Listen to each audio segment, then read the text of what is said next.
Essa noite tão maravilhosa, a oportunidade para a pastora Elisângela, que vai transmitir a mensagem da palavra de Deus. Graça e paz, pastora Elisângela. Fique à vontade para transmitir a palavra de Deus para nossas vidas, para os nossos corações nessa noite. Pastora Elisângela.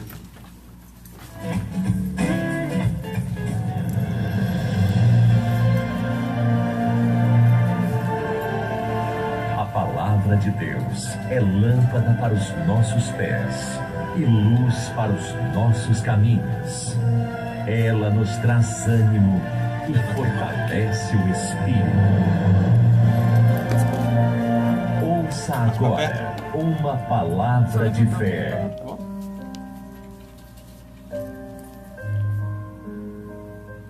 Muito bem, desejo cumprimentar a todos com a graça e a paz do Senhor neste momento, né, dos nossos amigos, ouvintes, né, já está conosco aí a Edileuza Santos, né, desejo cumprimentar todos os irmãos, né, também que fazem parte da Igreja Apostólica Poder da Fé, né, Ministério Libertando Vidas aqui na cidade de Monteiro, né, já convidamos você que está na escuta do programa Voz Apostólica, né, participar conosco das nossas reuniões, né, temos reunião na sexta, no domingo, na segunda e na terça-feira, todas essas reuniões às 19h30, né? Então convidamos você e toda a sua família a participar conosco, né?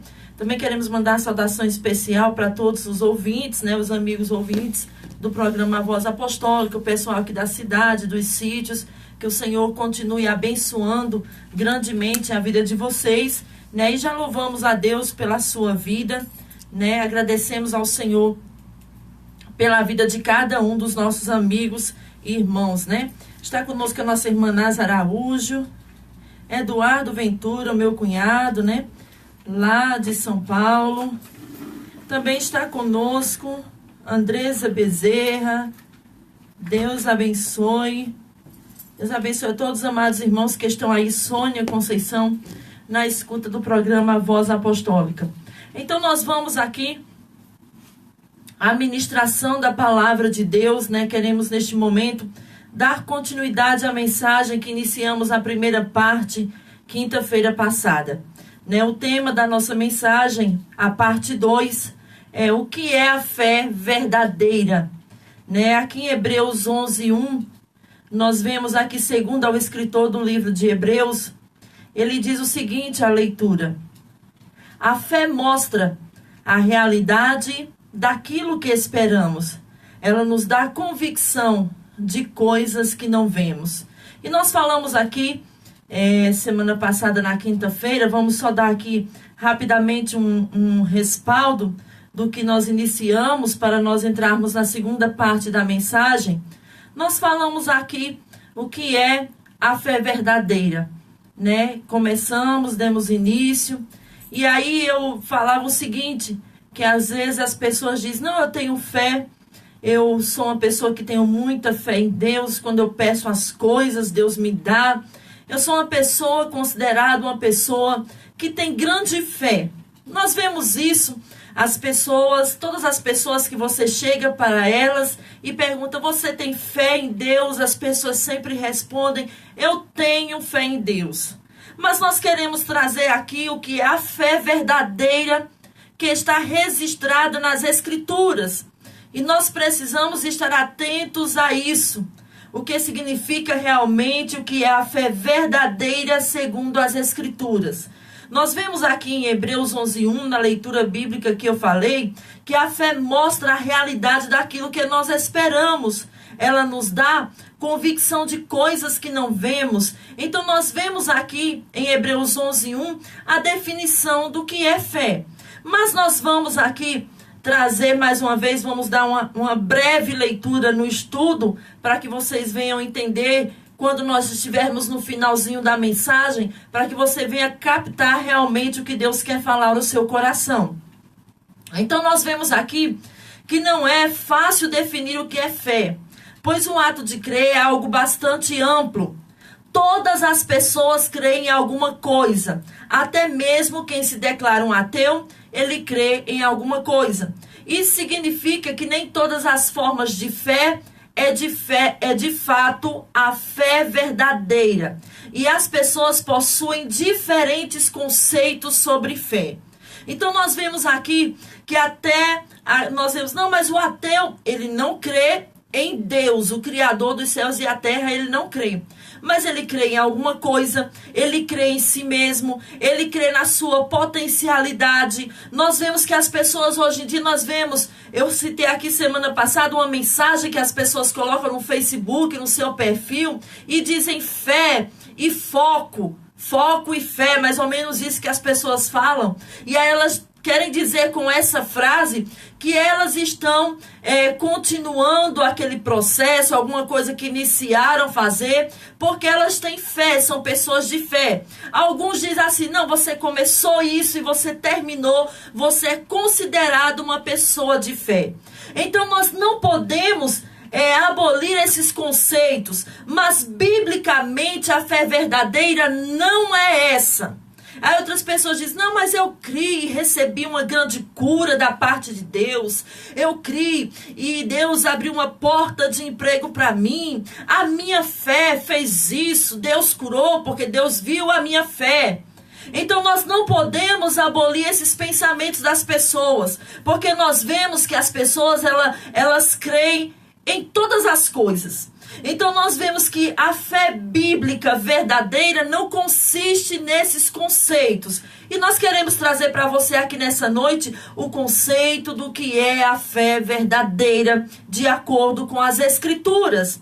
Então nós vemos que o foco é a definição do que é a fé verdadeira do nosso estudo. Segundo a Bíblia, essa fé verdadeira vai muito mais além do que simplesmente crer. Ela vai além. A fé bíblica registrada verdadeiramente, ela vai mais além do que apenas um ato de crer em alguma coisa, do que apenas no ato de crer no seu braço, no ato de crer que você vai começar um estudo e você vai terminar, no ato de crer que Deus vai abrir uma porta para você, no ato de crer que aquela enfermidade que você está precisando de uma cura, você crê que Deus vai poder, que Deus tem poder para te curar. Então essa fé bíblica, ela é completamente diferente desses conceitos que as pessoas levam para si. Então nós vemos que é um conceito mais amplo. A palavra fé na Bíblia, no Antigo Testamento, ela aparece em duas referências bíblicas. Mas eu quero citar uma que está em Abacuque, capítulo 2, versículo 4, que diz o seguinte: olhe para os arrogantes, os perversos que em si mesmos confiam.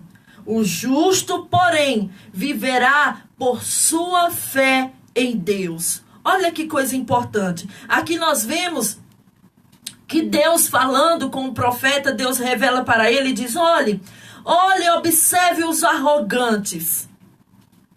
Quem são as pessoas arrogantes? São as pessoas prepotentes, que confiam em si mesmas, que ela diz, não, eu sou uma pessoa que eu tenho capacidade para fazer isso.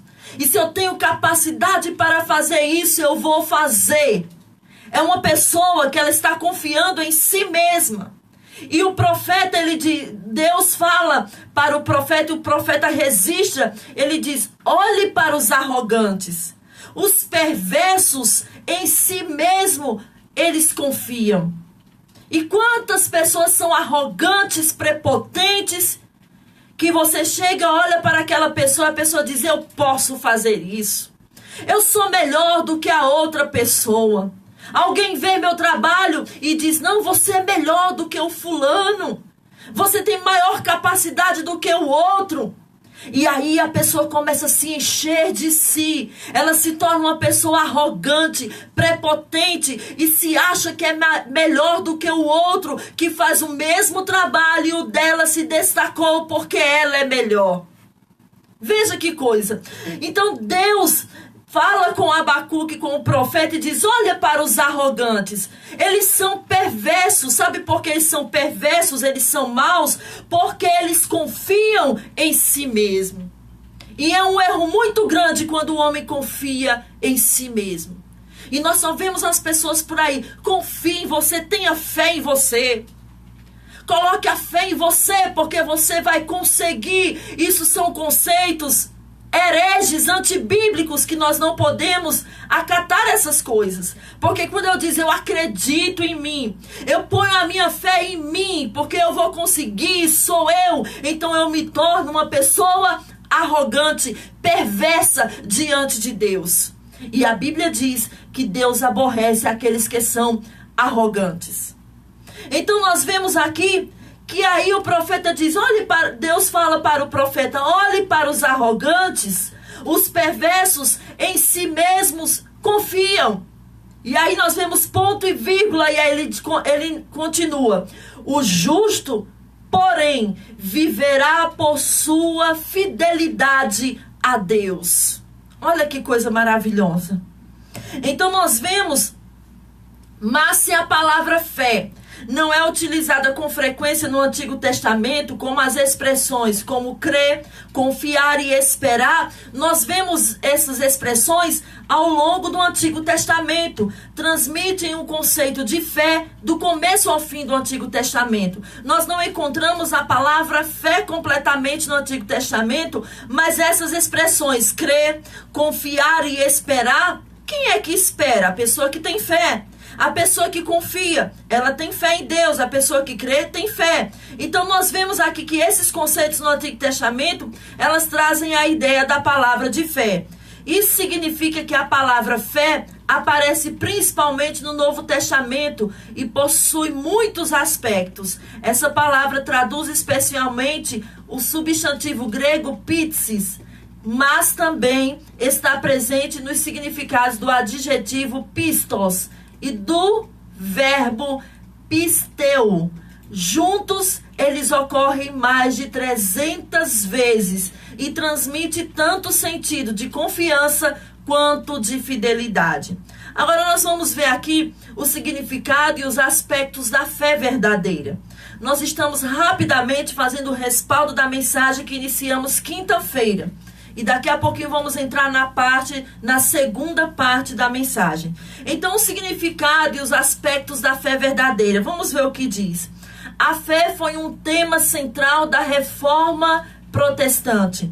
Por isso, a Igreja Reformada se empenhou muito em estudar o que é a fé bíblica e destacou 3 aspectos da fé. O primeiro aspecto implica em um conhecimento intelectual e foi denominado pelo termo latino notitia. Basicamente, esse aspecto significa crer na informação. Ou seja, ele destaca o conteúdo sobre o qual alguém tem fé. Isso significa que não adianta simplesmente crer. É necessário crer na informação correta. Então, nós vemos aqui que os nossos irmãos que participaram da Reforma Protestante, aqueles que iniciaram, nós vemos que eles se reuniram e discutiram a respeito da fé bíblica. E nós vemos que eles chegaram a algumas conclusões. Eles falaram sobre o conhecimento intelectual, falaram sobre o assentimento intelectual e falaram também sobre a confiança pessoal. Então nós vemos aqui que, no entanto, nós vemos aqui no versículo, nós vamos ler em Tiago, capítulo 2 e 19, mas nós queremos falar um pouquinho antes sobre o assentimento intelectual. Indica que não basta apenas crer no conteúdo correto, mas é necessário estar persuadido da verdade desse conteúdo. Um exemplo que pode ajudar na compreensão deste ponto é o fato de que os demônios também creem. Sim, o diabo e os demônios creem e conhecem a verdade acerca de Deus. Tiago 2,19 que diz: você diz crer que há um único Deus? Muito bem, até os demônios creem nisso e tremem de medo. No entanto, eles não possuem a fé verdadeira, a fé como dom de Deus para a salvação. Então nós vemos que a Bíblia diz que até os demônios creem e estremecem, mas eles não possuem a fé verdadeira, que é um dom de Deus para a salvação. Então nós vemos aqui que o terceiro aspecto também, ele expressa especialmente o sentido de confiança pessoal daqueles que possuem a verdadeira fé. não basta apenas conhecer o conteúdo e ter um mero assentimento intelectual, pois isso até os demônios têm. É necessário depositar sem reserva sua vida em Cristo, confiando exclusivamente nele para a salvação. Portanto, a verdadeira fé implica em compreensão, aceitação e confiança. Então vamos lá. O que é a fé verdadeira? A Bíblia diz que a fé é a certeza das coisas que se esperam e a convicção de fatos que não se veem, que está em Hebreus 11:1. Essa é uma das definições mais claras acerca do que é a fé na Bíblia. Então, sob esse aspecto, fé é depositar a confiança exclusivamente em Deus, independentemente das circunstâncias. É abraçar as promessas de Deus, confiar em sua palavra e permanecer fiel a Cristo. Então nós vemos aqui, a fé é a convicção de fatos que não se veem. A fé verdadeira crê sem ver. Ela não precisa se ancorar em coisas visíveis para existir. A fé verdadeira é a convicção de fatos que não se veem. A verdadeira fé conhece a palavra de Deus e possui uma certeza profunda e inabalável de que tudo que está revelado nela, ou seja, na Bíblia, é verdade. Então nós vemos que a verdadeira fé, ela crê nas Escrituras, ela crê na palavra de Deus, ela crê que o que está nas Escrituras não é apenas aquilo que convém à pessoa. As pessoas muitas vezes pegam a palavra de Deus, as Escrituras para ler e começam a tirar os versículos que mais lhe agradam, que mais, podemos dizer assim, entre aspas, que falam com elas. E nós vemos que crê por parte na Bíblia, não crê na Bíblia como um todo, como inspiração divina, como as Escrituras são inspiradas por Deus. Então nós vemos que a verdadeira fé, ela crê na Bíblia como um todo, sem tirar partes dela, ou então crê apenas nas passagens que lhe convém, mas nós devemos crer na Bíblia como um todo, que é revelação de Deus para o ser humano, que as Escrituras são inspiradas pelo Espírito Santo. Então nós devemos crer na Escritura. A verdadeira fé, ela crê nas Escrituras por completo, sem tirar partes apenas que lhe convém. Então nós vemos aqui que às vezes as pessoas até começam a fazer da Bíblia aquela antiga que nós chamamos de caixinha de promessas. As caixinhas de promessas antigamente, elas pegavam, não sei se existe por aí ainda, mas nós vimos que pegavam aqueles versículos que falavam mais com as pessoas. O Senhor é meu pastor, nada me faltará. O Senhor, os versículos que agradavam mais o ego do ser humano, que falavam com elas assim como elas pensavam que assim se faria. Então aqueles versículos daquela caixinha de promessa, tinham os versículos que lhe agradavam. Então cristãos ainda hoje, eles não usam mais aquelas caixinhas de promessas, mas elas só leem nas Escrituras aquilo que agrada a elas, aquilo que satisfazem o seu ego, a sua arrogância, e elas leem as Escrituras como se fosse uma caixinha de promessa para elas. Então nós vemos que a verdadeira fé não é distinguir, não é tirar da Bíblia aquilo que eu quero para mim, mas eu devo pegar e ler a Bíblia por completa e crer nela por completo, de Gênesis e Apocalipse, tudo que está escrito, saber que realmente foi revelado por Deus e que nós temos que ter fé nas Escrituras, na palavra do Senhor. Então a fé é a convicção de fatos que não se veem. Então a fé verdadeira, ela não apenas confia, mas também tem certeza. Ela tem certeza absoluta de coisas que se esperam. O crente que possui a genuína fé foi convencido de que as coisas que ele não pode ver são reais.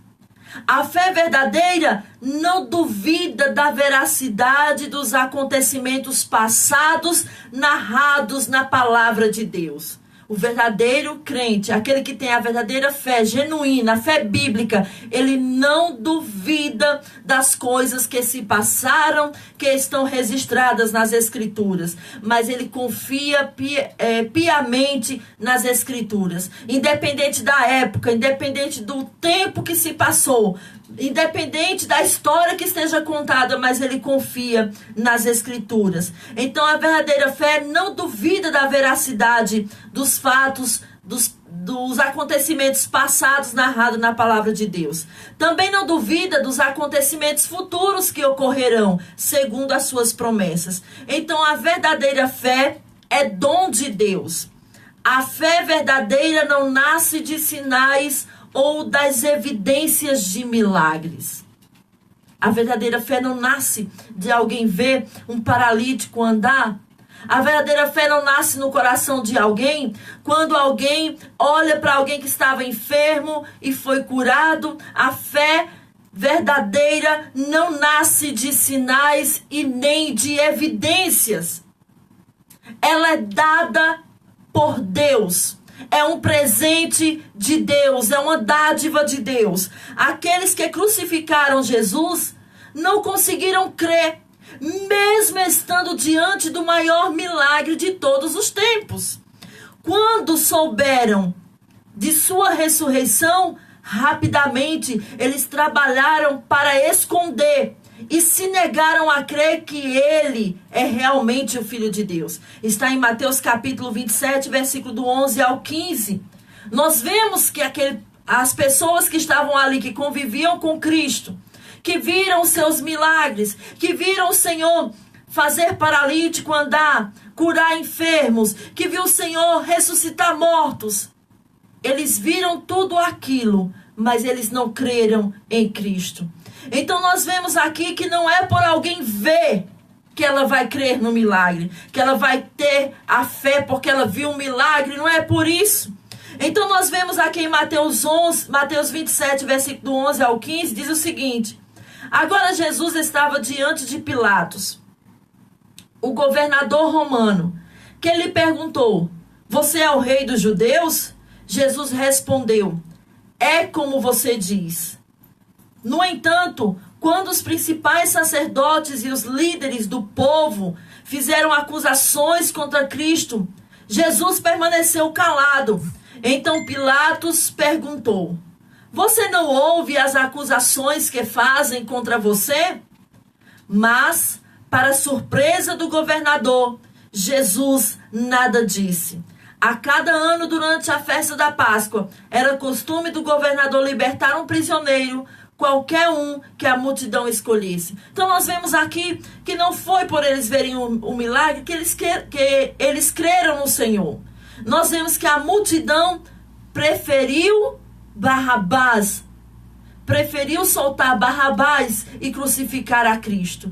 Porque muitos daqueles fariseus, as pessoas que ali o acusavam, com certeza, eles viram ou souberam, ouviram sobre os milagres que Jesus fez. E nem por isso eles creram no Senhor para ser o seu Salvador.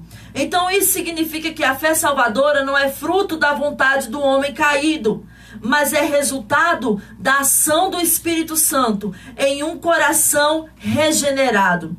Também é verdade que a maioria das pessoas diz crer em Deus, porém, elas não creem no verdadeiro Deus conforme revelado nas Escrituras. Elas criaram para si uma versão de divindade que não corresponde ao Deus da Bíblia. E nós vemos isso todos os momentos. Nós vemos isso, que as pessoas querem criar uma divindade para si. Um Deus que seja um Deus completamente bonzinho. Querem criar um Deus que sempre, quando elas precisam, ele vai responder. Querem criar um Deus, tem criado a imagem de uma divindade, que quando elas precisam de algo, Deus está lá para responder. Quando elas querem alguma coisa, Deus está pronto para responder. E ela diz, não, porque Deus é um pai bondoso, Deus é um pai amoroso. Sim, ele é bondoso, ele é amoroso, ele é misericordioso, mas Deus também, ele é justiça. E nem por isso, porque você diz que Deus é um pai bonzinho, maravilhoso, que ele vai responder aquilo que você quer na hora que você quer. Então as pessoas têm criado uma divindade, têm criado um Deus que é seu mordomo, que na hora que elas ordenam, acontece, que na hora que elas precisam de um milagre, Deus vai chegar na hora que elas querem. E não é assim. Nós temos que aprender, nós temos que acordar para a vida. Nós temos que ler. Isso acontece com cristãos, com pessoas cristãs ou não cristãs, que muitas vezes que se dizem cristãs, muitas vezes por não ler as Escrituras, por não crer na Bíblia completa, por tirar apenas da palavra de Deus, das Escrituras, partes que lhe convêm, que lhe agradam. Então nós vemos que as pessoas têm criado uma divindade, têm criado um Deus na sua mente que está pronto para resolver todos os seus problemas. Tem criado uma divindade que quando falta alguma coisa, vai, ora, determina, fala que vai acontecer, fala o milagre, determina isso, decreta isso que vai acontecer. Isso é antibíblico, nós não vemos base bíblica para isso. Outros dizem que o problema que Jó enfrentou, as suas dificuldades, as suas provações, não foi Deus que decretou todo aquele sofrimento para Jó, mas Deus apenas estava na vontade permissiva de Deus. E que Jó ali, quando diz que Deus o deu, Deus tirou, aí ele diz, não foi Deus que tirou, não, Deus apenas dá a bênção, Deus apenas dá a vitória, Deus não tira nada de ninguém, Deus não toma nada de ninguém. Então diz que quando diz que Deus tomou, não foi Deus, foi o diabo, está distorcendo as Escrituras. E nós não podemos cair nesse perigo de distorcer as Escrituras. Nós não podemos criar a imagem de um Deus que eu quero. Eu não posso criar a imagem de um Deus que me convém. Os homens hoje em dia estão criando a imagem de um Deus que lhe convém. A imagem de um Deus que quando quer, que quando ele dá ordem, nós vemos outros dizendo, coloca Deus no canto da parede. Pega Deus assim pela beca e coloca ele no canto da parede e dá ordem que Deus vai fazer. Isso é heresia, isso é antibíblico, nós não podemos fazer isso. Deus, ele é soberano. E aí, eu acho interessante que essas pessoas decretam, que essas pessoas determinam, e aí Deus, ele não responde. Sabe por quê? Porque Deus não recebe ordem minha, nem sua e nem de ninguém. Quando você determina, não quer dizer que você tem fé. Quando você diz que decreta, não quer dizer que você tem fé. Você é apenas um neófito na fé que não conhece as Escrituras, que não tem conhecimento bíblico. Por isso que você abre a sua boca e diz, eu determino. Declara aí, declara o teu milagre. Você só faz declarar. Se Deus quiser, ele faz. Se ele não quiser, ele não faz. E acabou a história. Ele continua sendo Deus. Ele é poderoso. Então os bens de Jó, Deus deu os bens de Jó. Mas Deus também tirou. E ele tira porque ele tem poder para isso. Nós vemos que Ana, ela diz, Deus faz nascer e Deus também mata. Então pronto, é Deus quem faz, está nas Escrituras. Eu fico com as Escrituras. Então vamos aqui que o assunto não é esse. Então falando de declarar, de decretar, de declarar as coisas que vão acontecer, isso não quer dizer que você tem fé.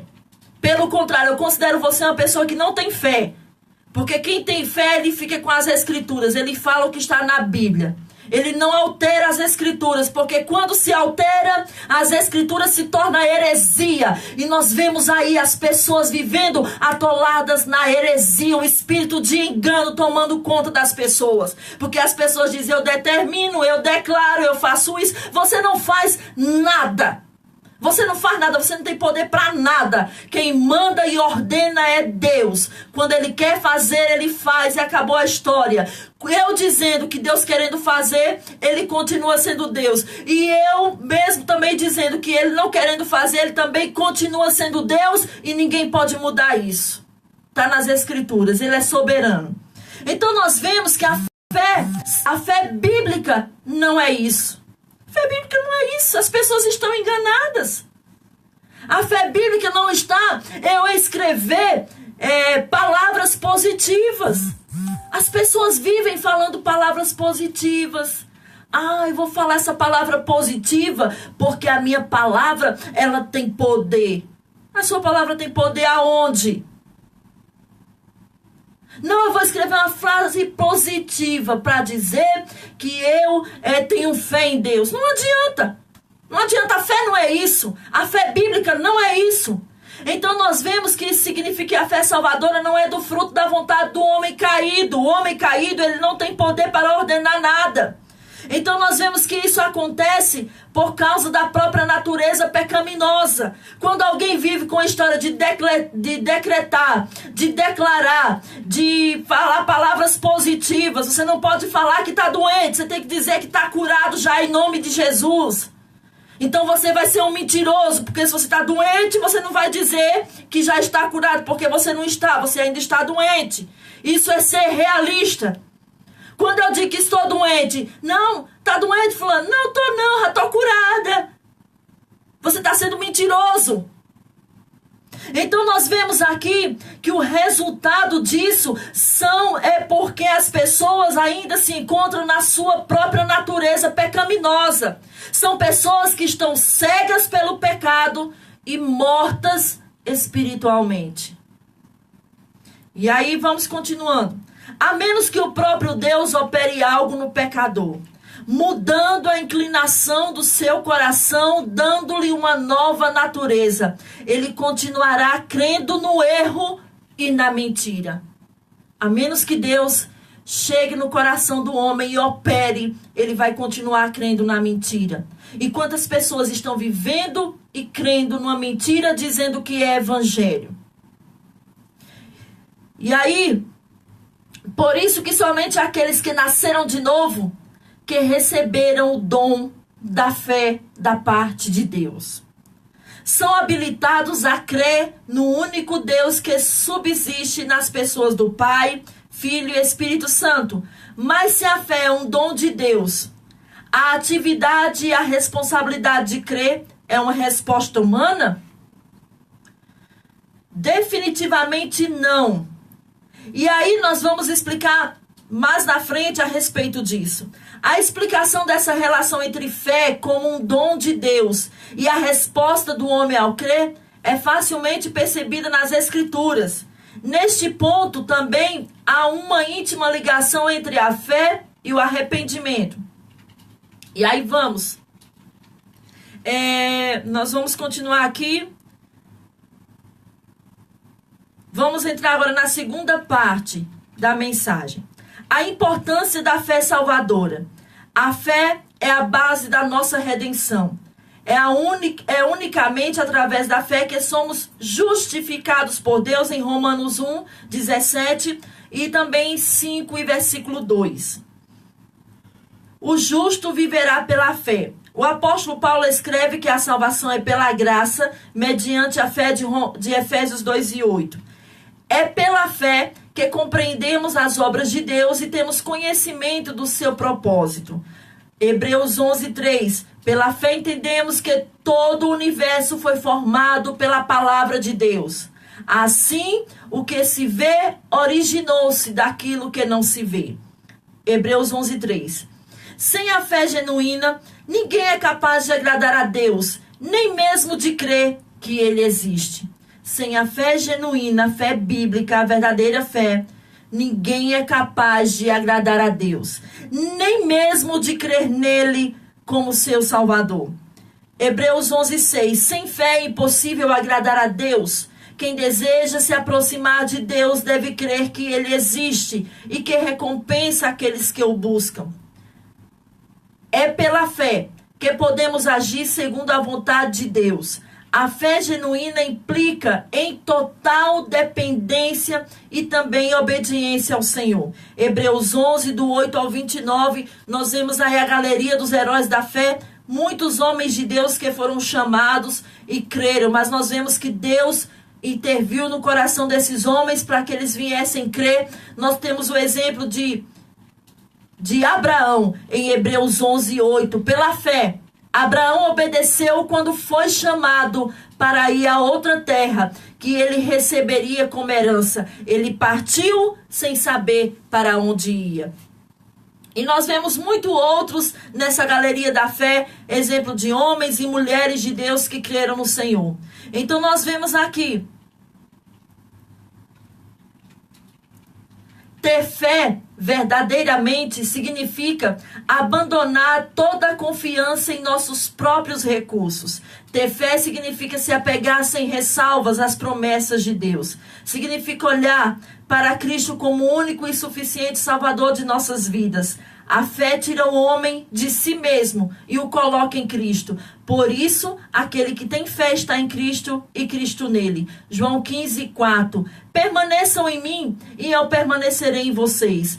Pois, assim como o ramo não pode produzir fruto se não estiver na videira, vocês também não poderão produzir frutos a menos que permaneçam em mim. Agora nós vamos distinguir a fé verdadeira de um mero acreditar. Vamos fazer essa distinção. Distinguir a fé verdadeira de um mero acreditar.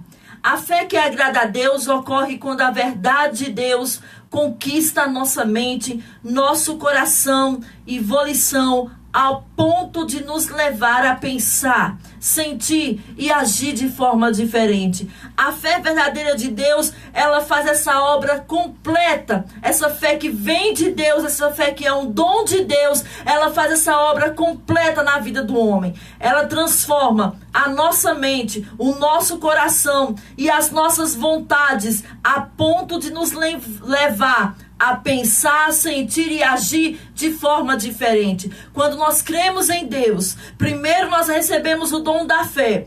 Quando nós recebemos esse dom da fé, nós passamos a crer em Deus e a ver como Deus é maravilhoso, como Deus muda a nossa vida. No texto bíblico que analisaremos agora, Efésios 2, de 1 a 9, nós vamos ler aqui, Efésios 2, de 1 a 9, já está marcado aí com a folhinha. Efésios 2, de 1 a 9, nós vamos ler. Se você tem aí a Bíblia na sua casa, abra, que nós vamos analisar agora esse texto, para que não fique nenhuma dúvida sobre a fé verdadeira, para que você venha entender. Efésios 2, de 1 a 9, diz o seguinte: vocês estavam mortos por causa da sua desobediência e de seus muitos pecados, nos quais costumavam viver como o resto do mundo, obedecendo ao comandante dos poderes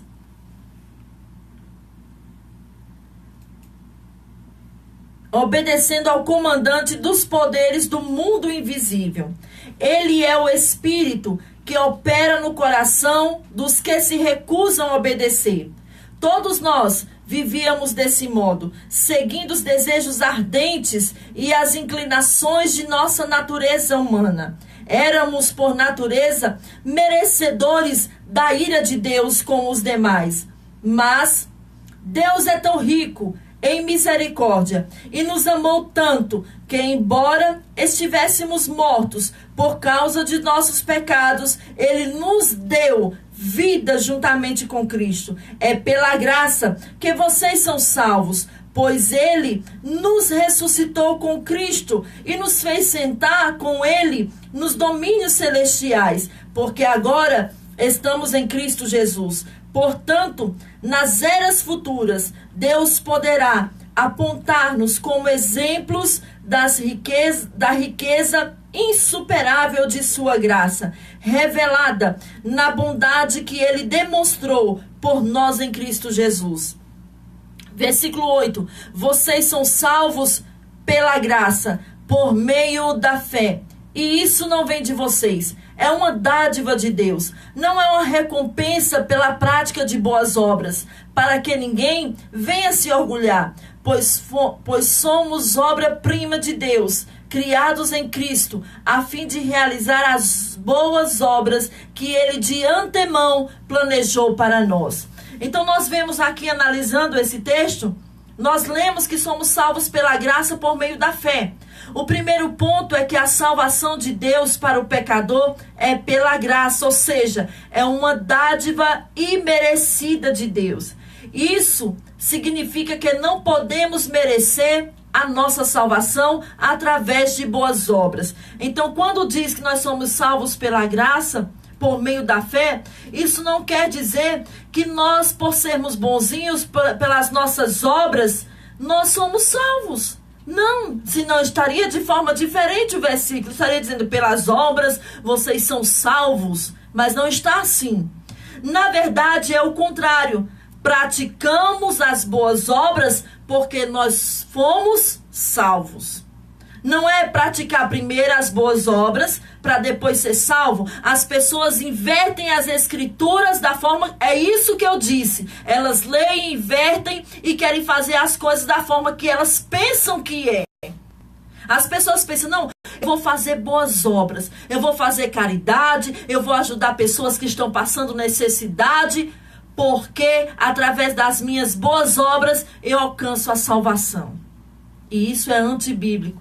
A Bíblia diz que nós primeiro somos salvos e a atitude de fazer boas obras, isso demonstra que nós fomos salvos pelo Senhor. É uma consequência da nossa salvação. Então nós vemos aqui que na verdade é o contrário. Praticamos boas obras porque fomos salvos. Lemos também que somos salvos por meio da fé, no versículo 8. Então Paulo fala em Filipenses capítulo 3, versículo 8 e 9, o seguinte: sim, todas as outras coisas são insignificantes comparadas ao ganho inestimável de conhecer a Cristo Jesus, meu Senhor.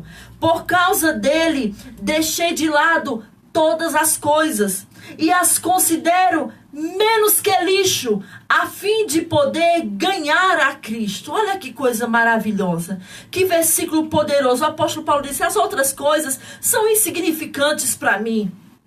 As outras coisas aqui não são comparadas ao ganho inestimável de conhecer a Cristo como Senhor da minha vida. Ah, quem dera se as pessoas pensassem assim, como o apóstolo Paulo falou. O apóstolo Paulo, ele ganhou esse presente maravilhoso de conhecer a Cristo. Ele recebeu de Deus o dom da fé. E aí ele diz, as outras coisas são insignificantes, comparada ao ganho inestimável de conhecer a Cristo como meu Senhor. Por causa dele, deixei de lado todas as coisas. E aí o versículo 9 ele diz, e nele ser encontrado, não conto mais com a minha própria justiça, que vem da obediência à lei, mas sim com a justiça que vem pela fé em Cristo, pois é com base na fé que Deus nos declara justo. Que palavra poderosa o apóstolo Paulo falou aqui. Que a nossa justiça não vem por cumprirmos. Ao falar esses versículos, o apóstolo Paulo ele diz que a nossa justiça não vem por cumprirmos à risca a lei de Deus. As pessoas dizem, não, obedece a lei à risca que você vai alcançar a salvação. Isso é um mérito também errôneo. Mas mediante a fé em Cristo, ou seja, no julgamento final, Deus irá nos considerar justos ou injustos, não com base nas nossas obras, mas na fé no nosso Redentor. Isso demonstra a importância da fé. A importância da fé aqui para a justificação, ela é muito importante. Sendo assim, precisamos saber qual é a origem dessa fé. Nascemos com ela? É algo inerente a todos? Ou é um dom de Deus? O que é algo inerente a todos? É algo concedido a todos? Nós já nascemos com essa fé? Ou ela é um dom dom de Deus. 3 perguntas. Nascemos com essa fé? Nós já nascemos com essa fé para a salvação? Ela é algo inerente a todos, ou seja, ela é algo oferecida a todos? Ou é um dom de Deus? É sobre isso que nós vamos meditar agora. Antes de tudo, precisamos notar que a resposta para essa pergunta possui implicações importantes e ela representa uma bifurcação teológica com consequências práticas. Por exemplo, se todos têm o poder em si mesmo de crer, aqueles que tiveram fé poderão dizer: eu fui salvo porque eu criei. Eu fui salvo porque eu decidi. Eu fui salvo porque eu escolhi certo. Eu fui mais esperto e mais sábio do que os demais que não fizeram a escolha. Se nós vemos aqui que ser salvo porque você creu, porque você decidiu, porque você escolheu, ou porque você é mais esperto do que outras pessoas, essa resposta também traz implicações sobre a forma como compartilhamos o Evangelho. Se todos têm o poder em si mesmo de crer, minha estratégia evangelística buscará apelar para essa decisão.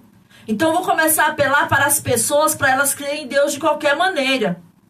Então, nós vemos que, e usualmente, acaba sendo centrada no homem. Isso começa a ser um evangelho antropocêntrico. Quando eu digo você crê, você decide, a escolha é sua, você tem o poder para decidir se você quer Deus ou se você não quer. Então eu estou fazendo disso um evangelho antropocêntrico. Eu estou dizendo que o evangelho está centralizado no homem. Então, porém, se depende exclusivamente de Deus, não há como manipular o homem para crer. E resta somente confiar em Deus e pregar a Cristo e o Cristo crucificado. Então, se eu prego o evangelho e digo, você tem o poder para escolher, basta você crer, creia. Creia apenas em Deus e você já será salvo. Escolhe Deus. Nós vemos até canções que diz a melhor coisa que eu já fiz, que eu escolhi. Então nós vemos, se eu pregar o evangelho dessa maneira, dizendo que o homem tem poder para crer, que ele tem poder de si para escolher, eu estarei centralizando o evangelho no homem. Será um evangelho antropocêntrico. Porém, se essa atitude, ela depende exclusivamente de Deus, então não tenho como manipular ninguém. E nós vemos aí, as pessoas dizem, vem para Jesus, Jesus te chama, Jesus está te escolhendo, venha, venha, e fica aqueles apelos intensos, passa meia hora, venha logo, venha, Jesus hoje te chama, venha. E as pessoas muitas vezes, alma cansada, vem já, né? Não é assim? Alma cansada, venha já, venha logo. Escolha Deus, Deus está aqui, escolha. E muitas vezes as pessoas vêm por tanta manipulação, por tanta pressão sobre aquela pessoa. Já tem outros lá fazendo apelo, já puxando pelo braço. Venha para Cristo, vamos, faça a escolha certa. Se isso depende do homem, então esse evangelho é centralizado no homem. É um evangelho antropocêntrico. Mas eu digo que essa atitude depende exclusivamente de Deus, não tem, por mais que eu pregue, eu posso pregar para as paredes caírem, eu posso fazer todo o reteté do mundo, eu posso fazer todo o movimento do mundo, eu posso fazer até que, como tem uns pregadores que tem raio-x nos seus olhos, que profetizam para todo mundo aí, rodopeia e o fogo cai, mesmo que eu faça tudo isso, não tem como manipular uma alma para crer em Cristo. Não tem como eu trazer uma pessoa a pulso para o Senhor Jesus. Isso não existe. Se a obra depende exclusivamente de Deus, não importa se eu pregue falando baixinho. Não importa se eu pregue gritando num carro de som. Não importa se eu prego apenas falando para uma pessoa. E tem pregadores tão prepotentes que ele diz, eu só prego para a multidão, porque na hora que eu fizer o convite, vai se converter muitas pessoas. E o verdadeiro evangelista, ele prega para a multidão, mas ele prega para uma única pessoa. Não importa a quantidade de pessoas, não importa a multidão, não importa o movimento que você faça, não importa, a salvação, ela depende exclusivamente de Deus, ela é de Deus e o homem não pode manipular o outro. Então nós vemos que, porém, se depende exclusivamente de Deus, não há como manipular o homem para crer. Resta somente fazer uma coisa: pregar e confiar em Deus. O pregador faz sua parte. Ele prega, ele ora. E Deus é quem age da forma que ele quiser agir, no coração que ele quiser fazer a obra da salvação. Então nós vemos que uma evangelização centrada em Deus, ela é chamada de uma evangelização teocêntrica, porque Deus é o centro. A fé que agrada a Deus é um presente de Deus. Pois vocês são salvos pela graça por meio da fé. E isso não vem de vocês, é um dom de Deus. Não por obras, para que ninguém se glorie. Lendo aqui na Almeida Revista e Corrigida. Então, de onde vem a fé salvífica? E aí se pergunta, de onde vem a fé salvífica? Se a pastora está dizendo que eu não posso fazer aqueles longos apelos, se eu não devo fazer. De poder fazer, você faz da forma que você quiser. Mas só que as almas só vêm se realmente o Senhor Jesus a chamar. E até elas podem até vir por emocionalismo naquele momento, mas não permanecem. Então nós vemos que de onde vem a fé salvífica? O texto de Efésios 2 nos oferece uma única resposta. Nos versículos, nós lemos que algo é dom de Deus. Então a discussão para os pensamentos teológicos estão aí nesse versículo. Diz que algo é dom de Deus, é um presente de Deus. Entretanto, o que é dom de Deus? A graça ou é a fé? As pessoas dizem, não, a graça é o dom de Deus. Não, a fé é o dom de Deus. Então há esses pensamentos teológicos, essas duas linhas de pensamento teológico, que uns dizem, não, a fé que é o dom de Deus, para crer, para receber a salvação. Não, é a graça que é o dom de Deus, e assim vai. Então nós vemos que há um grande debate sobre esse assunto, porque na língua original, isto não concorda nem com fé e nem com a graça. Mas o texto é inequívoco em apontar, afinal, que todo o processo de salvação é dom de Deus. É um presente de Deus. A fé faz parte desse pacote. Veja o contexto no começo de Efésios 2:1, no versículo, capítulo 2, versículo 1, é dito, vocês estavam mortos em suas transgressões e pecados.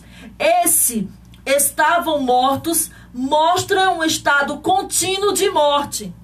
E nessa situação de morte, eles, número 1, seguiam os valores e a cultura deste mundo.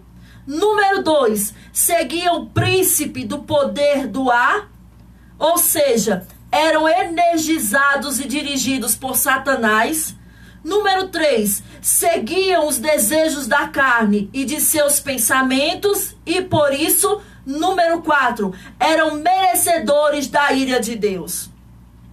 Interpretando todo apenas esse versículo, nós vemos isso nesse versículo de número 1. Estavam mortos em delitos e pecados. Mortos. Como pode um morto crer? Eu pergunto para você. Como alguém que está morto lá no caixão, como é que ele pode crer em alguma coisa? Só se Deus o ressuscitar. Os versículos 4 e 5 comparam nossa versão a uma ressurreição, nossa conversão a uma ressurreição. Quando nós estávamos mortos nos nossos delitos e pecados, nós estávamos mortos e pronto. Então Deus é aquele que vai lá e ressuscita o morto. Ressuscita o morto. Isso é o processo da conversão. Todavia Deus, que é rico em misericórdia, pelo grande amor que nos amou, deu-nos a vida. Deu-nos a vida, juntamente com Cristo. quando ainda estávamos mortos em transgressões. Então, se Deus nos deu a vida, então não é eu que escolho a minha salvação. Então não sou eu que creio de mim mesma. Então nós vemos que as escrituras estão claras e as pessoas ainda continuam entendendo a palavra de Deus errada. Se diz que Deus me ressuscitou, se diz que eu estava morta, como é que eu posso crer estando morta? Como é que eu posso ver a glória de Deus se eu estava morta? Então nós vemos aqui que pela graça vocês são salvos. Veja bem, quando nós ainda estávamos mortos. É isso que o versículo frisa. Então nós vamos ler aqui em 2 Timóteo 1:9, que diz uma coisa importante que o apóstolo Paulo nos ensina. Deus nos salvou e nos chamou com uma santa vocação, não em virtude das nossas obras, mas por causa da sua própria determinação e graça. Esta graça nos foi dada em Cristo Jesus desde os tempos eternos. A salvação vem do homem? É o homem que quer a salvação? É o homem que escolhe a salvação?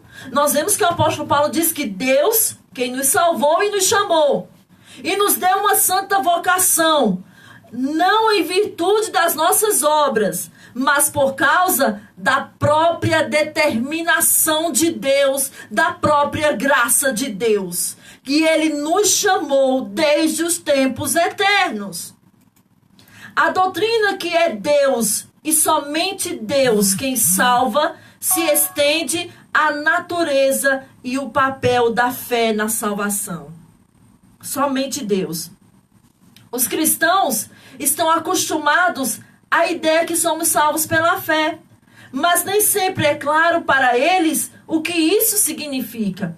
Mas nem Paulo coloca a fé em contraste com as obras em suas exposições sobre a salvação. Contudo, as ideias simples de fé e obras são apenas abreviações de visões mais completas sobre o assunto. E eu quero ir para o finalzinho agora, porque eu quero trazer um exemplo, já vou encerrar em nome do Senhor Jesus. Nós vemos aqui uma ilustração importante. Alguns dizem que nós somos salvos pela fé prevista. Olhe bem, se é assim, então pelo menos quando falando neste nível, não podemos dizer que Deus te salva por causa de sua fé, visto que sua fé não é o mesmo que o propósito dele. E sua fé não é a graça de Deus. E se Deus não te salva por causa da sua fé, então Ele não te salva por causa da fé prevista. Deus não te escolheu para a salvação porque Ele sabia de antemão que você ia crer em Cristo. Deus não te escolheu por causa disso. Antes, Ele te escolheu por causa do propósito dEle, a parte de sua fé. Deus escolheu a propósito dEle, por determinação dEle, pela graça dEle. Não porque Ele sabia que você ia responder com fé. Não. O exemplo que eu queria chegar aqui. Então nós vamos ver aqui bem rapidinho esse exemplo que eu quero trazer para os amados irmãos. Nós vemos que algumas pessoas dizem, não, a fé, a salvação é um dom, a fé é um dom de Deus. Mas só que esse dom de Deus é assim o seguinte, o homem não tem mérito nenhum. Eles dizem assim, as pessoas que creem na fé prevista, que Deus preveu, viu lá no futuro que a pessoa ia crer nele. Então Deus vai e concede o dom da fé. Ele diz assim, não, a fé prevista é esse exemplo. Deus, Ele está com um presente para lhe dar. Eu falei isso quinta-feira passada. Você vem, estende a sua mão apenas para receber o presente. Preste bem atenção no exemplo. Aqueles que creem na fé prevista dizem assim, que Deus, Ele dá o dom. Deus tem um presente para dar a mim e a você.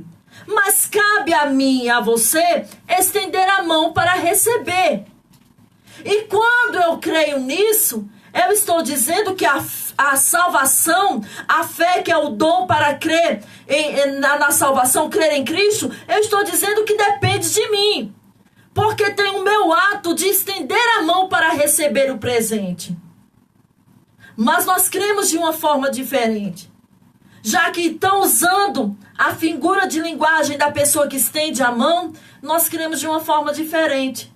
Nós cremos que Deus, Ele está pronto por sua determinação de nos dar o presente. Mas Ele faz como diz as Escrituras, a pessoa está morta. Não existe corpo, não existe mão, não existe braço. E Deus, Ele faz aquele corpo ressuscitar. E Ele pega a mão da pessoa e abre a mão dela, coloca o presente e depois Deus a empurra para si. Nós cremos dessa forma. Deus empurra essa mão que recebeu o presente para o homem. Isso se chama um evangelho teocêntrico, apenas fixado no Senhor, apenas dizendo que a salvação, ela depende unicamente de Deus. Ela não depende do homem querer estender a mão. Mas lá não existe uma mão, lá não existe um braço. E Deus é aquele Deus todo-poderoso, soberano, que Ele cria um braço, Ele faz nascer um braço, Ele faz nascer a mão, abre a mão para receber o presente, depois fecha a mão e a empurra para o homem. Esse é o Deus que nós cremos. Todo o processo da salvação depende unicamente de Deus. Amém? Fique com essa palavra, que Deus continue abençoando em nome do Senhor Jesus.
Muito bem, graças a Deus.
Cristo foram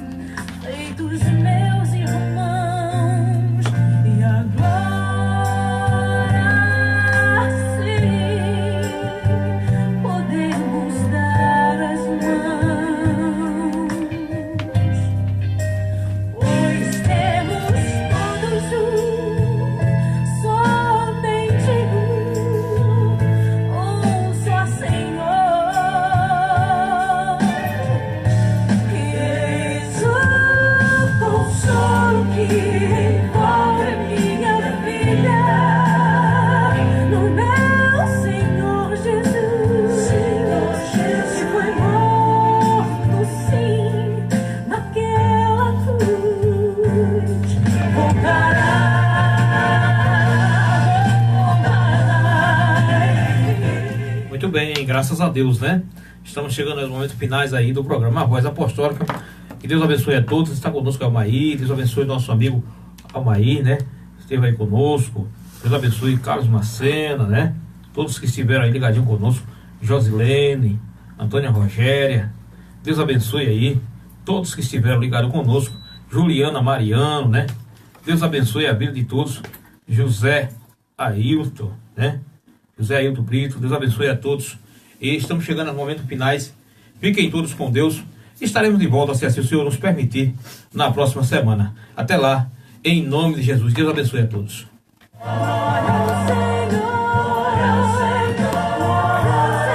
Deus abençoe a todos vocês.